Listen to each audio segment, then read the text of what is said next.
So for those of you that don't know me, my name is David Vogelpohl. I'm the VP of Web Strategy at a company called WP Engine. We're what's called a managed WordPress host. And my role there is to help WP Engine use WordPress to market our business. And then I also work with programs for our customers to use WordPress to help market their businesses. So how to use WordPress as a marketing tool. I've been in online marketing and web development for 20 years, started in 1996, and I ran a WordPress development agency helping a lot of folks in the affiliate space, affiliates, merchants, so on and so forth, for 5 years. So I've been at this quite a while and had a lot of direct experience at optimizing WordPress sites.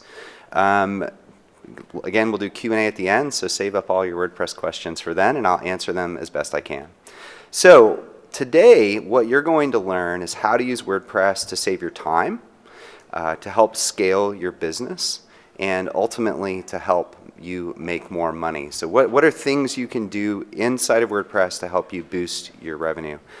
Before I get started, I guess a show of hands would be great. How many people are affiliates promoting merchants in the room? Okay, great. So most of you, and then I guess maybe merchants, raise your hand if there's any of those in here. Okay, great. So they're not in this one, of course, the WordPress one. This is on the publisher side. So great. I've got tons of great tips for affiliates. 8 of them, actually. All right, so the first thing I want to talk about is lead gen. Now, if you've been in affiliate marketing for very long, you know that there's a niche in affiliate marketing called lead gen, and it focuses mainly around capturing leads and selling them. And so you might use a tool like Lead-In to help track the individuals who take actions on your site and their behavior on their site and what forms they fill out and things like that. And this, as a lead gen affiliate, this can help you value your leads. If you've ever used HubSpot, Lead-In is actually a lot like HubSpot. I actually call it the poor man's HubSpot. And what it does, Google Analytics, for example, is anonymized, right? You don't know a person's name.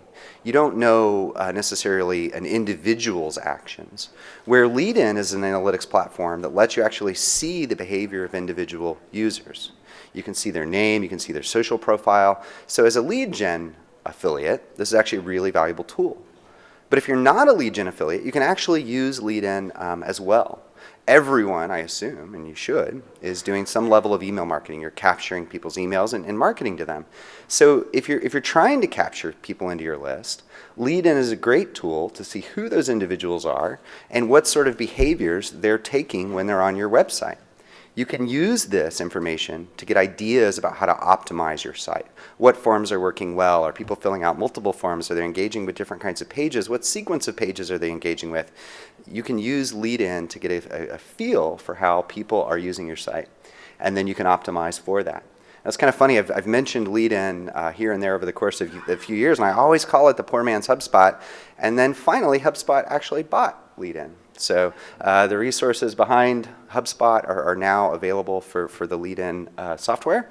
And so it's in my opinion, I think that's good news, and I think that means that it'll be well supported into the future.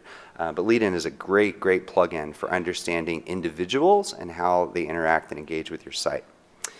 The next tip I'd like to give you is a tip about optimizing your opt-ins. How do you get more people into your list? So my favorite tool for that is Optin Monster. Did anybody see Syed Balki's presentation at 11 this morning? Got a few nodding heads there, great. So Syed is the gentleman who made Optin Monster. He has a few other plugins. He bought recently the Google Analytics plugin from Yoast. He runs a site called WP Beginner, so he's really well tuned to the WordPress community and online marketing. And the plugin he built, this is used by tons and tons and tons of online marketers, very large sites. It has lots of features. You can A/B test your forms, and one of the features it's most known for is it will sense the mouse moving to close the tab, and it will trigger a pop-up. If you've ever been on a site and you've seen that, there's a good chance that was actually Optin Monster that was running that. And there's all kinds of tools. I'm not an Optin Monster pro, but there's a ton of other stuff in there that's really valuable in terms of helping you maximize the number of people you're adding to your lists. This tip is a plugin called Advanced Custom Fields. Now, this is a DIY audience, right? You guys are online marketers. There's probably not a lot of developers out there, but this is a plugin that a developer would use. So why am I mentioning that to a crowd full of DIYers? Well, the reason is, I'm assuming on some level you have a developer that's helping you with your site, right? You're paying someone, you are using a friend or family member to help you out. And what you need to do is you can let them know about advanced custom fields if they don't already know about it. ACF is actually one of the top 10 plugins that's used by customers on our platform. And the reason why I bring it up to this audience is even though the tool itself is not a DIY tool, if your developer uses this plugin to build web pages for your WordPress site, you as a DIYer can then more easily edit them. Have you ever gone to edit a page, a landing page or another page on your WordPress site, and you go into the back end and you look at the WYSIWYG and you go to change a picture, some text, and what happens? You break the layout, right? The WYSIWYG's not really designed to do that kind of incremental changes. You can go into the code and change it there, but again, not very DIY friendly. So what ACF does is it compartmentalizes the information on the page. And so the best way to imagine it is like an e-commerce website, right, on the back end. When you go to edit a product, you don't edit the HTML. You edit the name and the image and the color of the item or whatever it is that you're editing. It's all metadata, right? It's easy for a DIYer to edit. And to create a new product page as well, right? When you create a new product, you don't mess with HTML. You just upload the images and the appropriate content and you go. Well, WordPress pages, your landing pages, your offer pages for your merchants, so on and so forth, you can modularize that data as well. And that's what Advanced Custom Fields does. So on the back end, when you go to create a new landing page or a new offer page, there's just 7 or 8 fields. What image do you want to use? What title do you want to use? What subtext do you want to use? And so it makes it easier to get new pages out, and it makes it easier to edit existing pages. And when you're able to scale your production of content and your editing of content, you're going to get your campaigns live faster, and that, of course, is going to result in more revenue. WooCommerce. I think everyone in here has probably heard of WooCommerce before. It's the most popular e-commerce plugin for WordPress. But did you know WooCommerce is also an affiliate e-commerce platform? There's actually a setting in WooCommerce where you can turn off the cart functionality. And you can replace the add to cart buttons with view product buttons, which then link directly to your merchants. So for example, if you were promoting Amazon, you could list Amazon products on your site and give your visitors a shopping experience. But when they go to click view product, instead of adding it to a cart and checking out on your site, if you're not selling things, then you can auto-inject your affiliate links into those view product buttons. So if you're looking for ways to add shopping experiences to your site, but you're not actually wanting to check people out, there's a setting inside of WooCommerce that'll let you do that. Pop shops is also another way to add a shopping experience to your site. And they actually integrate in with all the affiliate networks and similar types of functionality. Links. This is a really challenging part of being an affiliate. You want to link to things, but you have very ugly links to do it with. Right? If you link to WP Engine, for example, our program's on ShareASale, and so your link is a ShareASale link that redirects ultimately to WP Engine. UTM links, all these links with tracking are ugly. And why is that important? Because if people are copying those links and going to share them on social media, you don't want to share a ShareASale link, right? You want to share a pretty link, a clean link, a link maybe that includes your brand. And so Pretty Links is a plugin for WordPress that'll help you do that. And it's actually designed, as far as I can tell, for affiliate marketers. So what does Pretty Links do? It basically creates redirects for your links. So you can go in and you can have you can see the pretty link there is localhost 888, replace that with your domain name, and then / just a word. So now when people hover over your links or copy them, it's very clean, it's very pretty. There's no weird tracking link there, making the user feel strange. And then you can set the destination or the target URL, and then you can change it later. So this is great for an affiliate marketer because if you switch out your merchant, you don't have to go through all your PHP template files and all the pages where you added the link. You just go into Pretty Links and change the destination. So if you were linking to, again, just a merchant, you want to switch it out, it's one setting change and it changes it across your entire site. So it's a better experience for the user and it's easier for you to administer the site. Again, both of those will help you earn more revenue, make the customer feel better about the link that you're giving them. Another thing I like to do, so our content team deals with this a lot, I'm sure you probably deal with it a lot as well, is you spend all this time and energy to create this great content. and then you release it, it's on your homepage, you tweet about it, whatever, and you have a spike in traffic, and then you kind of hope and pray you're going to get some SEO value out of it and have some long-term value. And so you have a graph that kind of goes up and then goes down and flattens out with the SEO traffic over time. Well, one of the problems, though, is that content still might be valuable 3 months from now, right? Not everyone in your audience saw it on your homepage or saw it on your Twitter feed. And so the plugin Revive Old Post will basically take your old posts and automatically post them to Twitter or Facebook. There's, and I think LinkedIn as well. There's settings in there for frequency, so you don't overload your social feeds. And there's also settings to ignore certain posts. So if you wrote a post last week about the DNC convention, obviously you don't want to repost that 3 months from now. So there's settings in there for that. So if you're spending a lot of time and energy on your blog posts and you're not getting long-term value out of them, use Revive Old Post to make sure that that old content still gets cycled through your social feeds. As far as affiliates go and ads, the one thing I always see that just, I guess I grit my teeth over is poor management of ads. Not A/B testing ads in certain locations, and really poor ad management, right? You go into the interface of WordPress and you put in your little embed code for the ad, and then you kind of forget about it. Well, the Ad Rotate plugin allows you to do things like A/B test your ads, see which ones are performing better. You can do affiliate ads, you can do ad network ads, you can do really anything you want. There's fields in the ad units for codes. You can kind of make whatever kind of ad you want. You can sell ads. One of my favorite features, though, about Ad Rotate is the notifications. So let's say that I had a page and I wanted to run an ad and test an ad on it for a month. Well, with Ad Rotate, I can do that. I can schedule it. I can say, run this ad in this location for 1 month.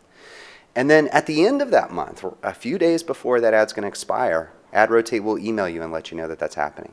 So as a site administrator, you can set it up, you can schedule it, and then when it's time for the ad to come down, you get a little email alert and you can take the appropriate action to get a new ad up inside of WordPress. But the Ad Rotate plugin is an ad management system, and I definitely recommend it, especially for affiliate marketers. You've heard this tip probably 10 times today at least already. The best plugin for SEO is definitely Yoast. I don't think that's a shock to anyone here. I'm guessing that almost all of you probably even have this plugin already installed. It's actually the #1 WordPress plugin in the world. And it's the #1 on our platform as well. But the reason I bring it up here is not because I figure you've never heard this tip before, but really just to make sure you're getting the most out of Yoast. Most people use Yoast to get meta titles and meta descriptions, as well as open graph data, into WordPress. Can I get a show of hands? Who knows what I just said? What does that mean? Meta titles and descriptions. Is this good to you guys? You guys know what open graph data is? Okay, so about half of you did, half of you didn't. So meta titles and descriptions, if you're in the last session, I don't know if Jim Boykin covered this, but a meta title is a title that's in essence kind of hidden from the user, and it's used for different things. So one of the things it's used for is the title of your listing on a search result. And a meta description is the little snippet underneath it. And it's used in other ways as well. And then open graph data is the data that's, for the most part, social networks use to make your posts of your content in their network look pretty. So it'll have a primary image and a title and things like that. And this is what most people use Yoast for. Well, the code to do that is like that long. But Yoast code is this long. So every time you add Yoast to your site, you're adding code bloat. You're making your site bigger, and it can slow it down over time if you do that a lot with a lot of plugins. But Yoast is really powerful. It's more than just meta titles and descriptions. It's more than just open graph data. There's video SEO, there's local SEO, there's all kinds of other features, permalink settings, and so on and so forth. So my recommendation here is certainly use the Yoast SEO plugin, but use the short URL here to look at Yoast tutorial videos. It will walk you through how to use Yoast and get the most out of it. If you're only using it for meta titles and descriptions and open graph data, you might want to consider asking your developer to just code that stuff into your theme. A good theme developer will actually do that, and you don't need to use Yoast to augment that. So my recommendation here is get the most out of Yoast. Look at all of the other features in there. Use the videos to learn how those features work and how they can benefit your site. But if you're just using it to get titles and descriptions on your posts, you're not getting the most out of it. So those were my 8 tips, and I have some bonus tips here that'll help you with administering your site. I'll run through these really quickly. So Cloudflare is basically a firewall for your website. It's a service that sits in between your website and the rest of the internet. They look for known threats, so people that are probing your site, trying to find vulnerabilities. These are known things. Cloudflare will intercept these and prevent them from even coming to your site. They also can help with denial of service attacks. A denial of service attack is when a bunch of computers send a bunch of traffic to your site. Cloudflare will help prevent your site from going down if you get a denial of service attack. I guess if you get a North Korean level denial of service attack, they probably don't do that. There's a limit with what you get kind of out of the box on smaller sites, but it is a really great service for helping improve the security of your website. Speaking of security, has anyone in this room had their WordPress site hacked? Everyone ever have a hack? Okay, so if you haven't been hacked, you're going to, just to be clear. There's a bunch of things you can do to help secure your site. Updating plugins is definitely something you want to do. Updating WordPress and plugins, if you're not updating them, if you're scared you're going to break your site, figure it out. Get a copy of your site, test the update of the plugin, do whatever you're going to do. Keep your plugins up to date. What was the thing out of the law firm that got hacked with the tax stuff where everybody was a Panama paper thing? That was actually because they hadn't updated a plugin which had a security vulnerability in it. That law firm had kept some of that information there, and when they didn't update the plugin, a hacker figured it out and exploited it. So definitely update your plugins, but before your site gets hacked and after, you can check out Securi. Securi is like a malware scanner for your site. They scan all the PHP in your WordPress site, and they look for known vulnerabilities and exploits. So they will let you know. You might be hacked right now. They'll help you know whether your site's been hacked, and they have a service to help you recover from it. And it's not $100,000 to recover on your site. It's a very reasonable expense for most businesses. Another plugin I love is WP Rocket. WP Rocket is a plugin. It does a lot of things. It will help add a caching layer to your website, and basically what that means is that your website will load faster. Instead of pulling all the information from the database every time a page loads, they basically cache a snapshot of the page that loads very quickly for the user. WP Rocket also has a ton of other features. For example, they do image optimization and something called minification, which makes your code smaller, and so on and so forth. And as a matter of fact, if you happen to be a WP Engine customer, they have an enhanced version of their plugin that works with our platform. So that's another reason I'm a fan of theirs. But generally speaking, even if you're not on WP Engine, their plugin works on any host and is a really great solution to help make your website faster. Another way to make your website faster is with a CDN. A CDN is what's called a content distribution network, and what that means is that there are thousands of servers all around the world with little bits of your website all in them, right? Your images and some of your files and so on and so forth. And so when a visitor goes to load your website, they're downloading content that's closer to them physically and on the internet. There's less latency, there's less hops, and so the website's going to load a lot faster. A faster loading website will increase your conversion rates. Your conversion rates linearly go down as your website speed increases. And so having a faster website can actually result in you earning more money. The other thing you want to do is, at least in terms of getting your website faster, is pick a good host. Obviously, I'm a bit of a shill here, so take that with a grain of salt. There are managed hosts like WP Engine. There's a company called Pagely, which is a managed host.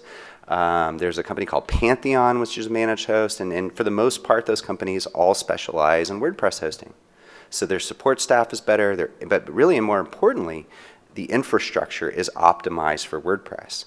A generalist host must deal with their caching and traffic routing rules to accommodate all kinds of content management systems, where a managed host only has to worry about WordPress. So all of the caching and traffic routing is optimized for that environment, which means that it's able to run faster than kind of a generic hosting environment. And then if you are one of those people that need hands-on and want to change everything, I personally recommend Amazon Web Services for hosting as well.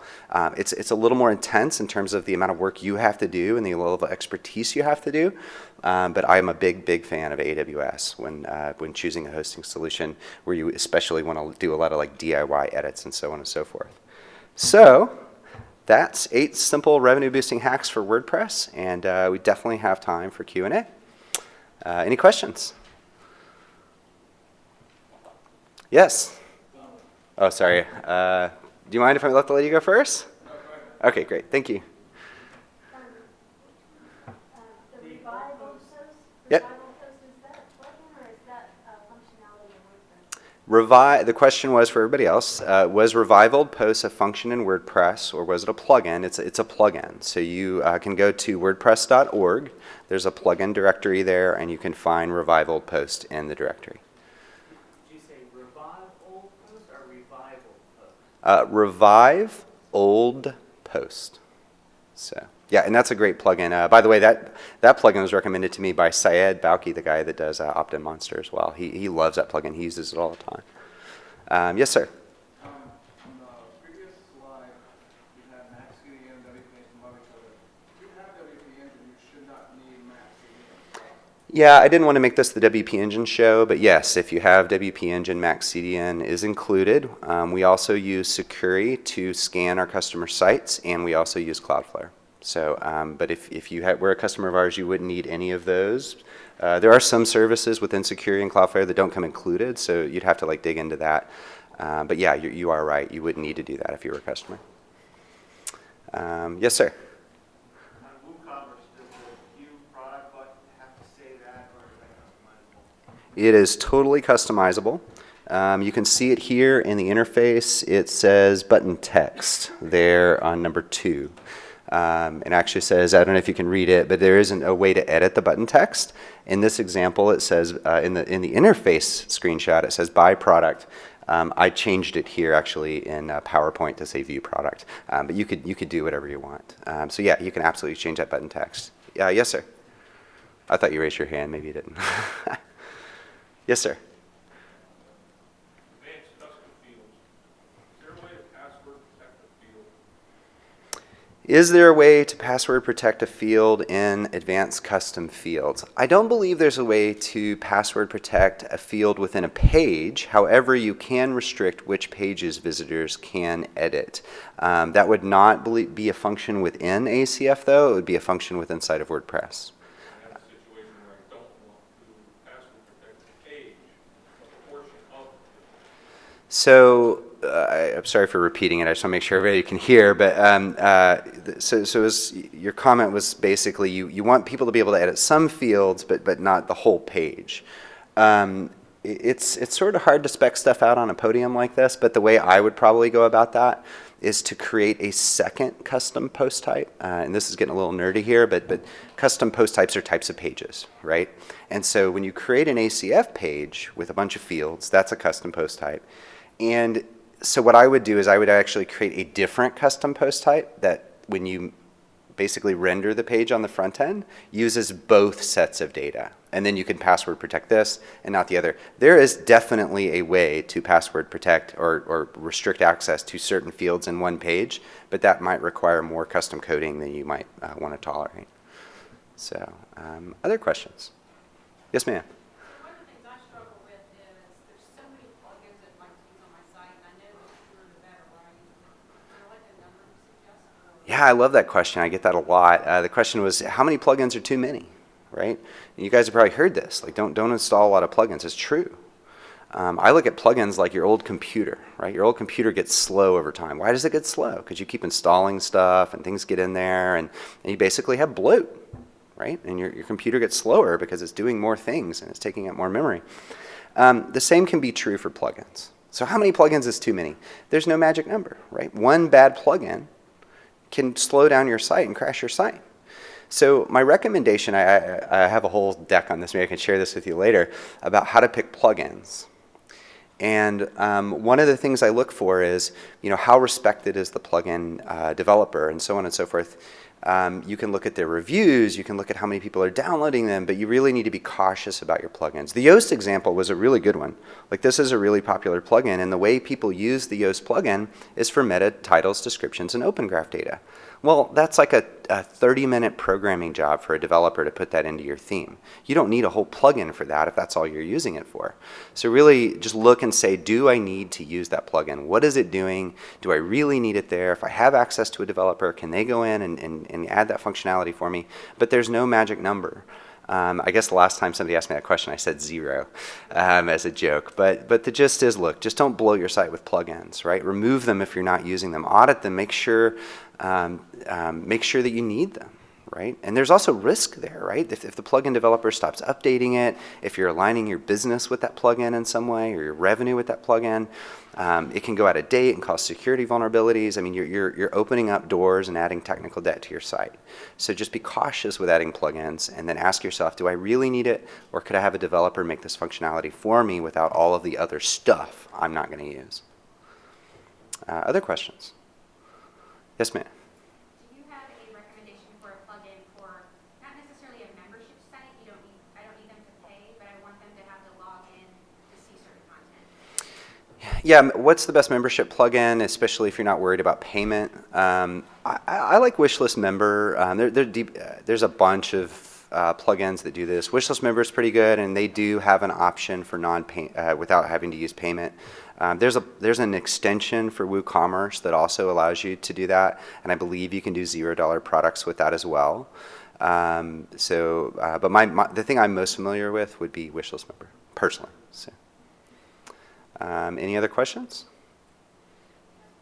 Sure, go ahead. So, referencing pretty links, have you used thirsty links? I have not used Thirsty Links instead of Pretty Links. Do you like it? Well, Sean likes that one. I can't decide which one's the better one. Yeah, I haven't used both, so I can't compare Pretty Links and Thirsty Links. I do know that a lot of larger affiliates prefer Pretty Links, but that could just be because of familiarity rather than some sort of like well-done analysis of the two. Any other questions? Yes, sir.